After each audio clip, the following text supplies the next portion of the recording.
కేదార్నాథ్ లో ఇప్పుడే ఒక హెలికాప్టర్ క్రాష్ అయింది అండ్ ఎవరు కంగారు పడాల్సిన అవసరం లేదు. ఈ వీడియో పూర్తిగా చూడండి, మీకు డీటెయిల్స్ అన్ని క్లియర్ గా తెలుస్తాయి. ఈ రోజు డేట్ వచ్చేసి 17th మే మధ్యాహ్నం 12:30కి ఎగ్జాక్ట్లీ హెలిప్యాడ్ దగ్గర ఒక హెలికాప్టర్ అనేది కింద నుంచి పైకి వెళ్తూ అది క్రాష్ అయ్యి చిన్నగా ల్యాండ్ అయింది అనమాట. కాకపోతే ఎవరు పానిక్ అవ్వాల్సిన అవసరం లేదు. అందులో ఉన్న వాళ్ళందరూ సేఫ్ గా ఉన్నారు, పైలట్ తో సహా. ఎవరికి ఎటువంటి ప్రాణ నష్టం కానీ ఎటువంటి గాయాలు కానీ జరగలేదు. అంతేకాకుండా యాత్రకు వచ్చే మిగతా యాత్రికులందరూ భయపడాల్సిన అవసరం లేదు. ఇది ఒక ప్యాసింజర్ హెలికాప్టర్ అయితే కాదు, ఇది ఒక మెడికల్ హెలికాప్టర్ అనమాట.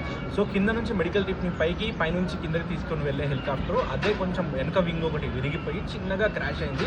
అండ్ 1 hour లోనే నేను ఈ వీడియో రికార్డ్ చేసి వెంటనే అప్లోడ్ చేద్దామని చెప్పేసి వీడియో చేస్తున్నాను. బికాస్ చాలా మంది సోషల్ మీడియాలో ఫేక్ స్ప్రెడ్ చేసేసి హెలికాప్టర్ క్రాష్ అయింది, జనాలు చచ్చిపోయారు, అది ఇది అని చెప్పి పాత వీడియోలు తీసుకొచ్చి అక్కడ వీడియోలు ఇక్కడ వీడియోలు పెడతా ఉంటారు. బట్ నేను ఇప్పుడు నా బేస్ నుంచి కేదార్నాథ్ నుంచి నా టీం మెంబర్స్ నాకు పంపించిన వీడియోని మీ ముందు పెడుతున్నాను. క్లియర్గా చూడండి, ఎవరికి ఏమీ కలదు, అంతా సేఫ్గానే ఉన్నారు.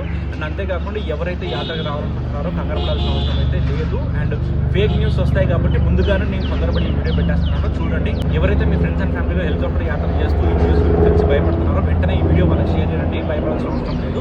అండ్ ఇలాంటి కేదార్నాథ్ లైవ్ అప్డేట్స్ గురించి ఇక్కడే సీతాపూర్లో నుండి ఇస్తూ ఉంటాను. ఫాలో చేసుకోవడం మాత్రం మర్చిపోవద్దు. మళ్ళీ కలుద్దాం. హర హర్ మహాదేవ్.